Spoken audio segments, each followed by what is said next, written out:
BJP সাংসদ তথা তথাকথিত মহারাজ নগেন্দ্র রায়ের অনন্ত মহারাজের নেতাজি সুভাষচন্দ্র বসুকে নিয়ে করা অবমাননাকর ও বেফাঁস মন্তব্যের বিরুদ্ধে তীব্র প্রতিবাদে ঝড় উঠেছে।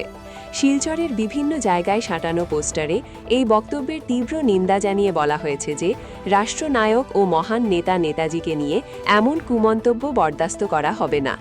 নেতাজির অমর বাণী, তুমি আমাকে রক্ত দাও, আমি তোমাকে স্বাধীনতা দেব, স্মরণ করিয়ে দিয়ে অভিযুক্ত মহারাজের গলায় জুতোর মালা পরানোর মতো ক্ষোভ প্রকাশ করা হয়েছে। প্রতিবাদী পোস্টারগুলোতে পরিষ্কার হুঁশিয়ারি দেওয়া হয়েছে যে নেতাজির অপমান এবং ইতিহাস বিকৃতি কোনোভাবেই মেনে নেওয়া হবে না।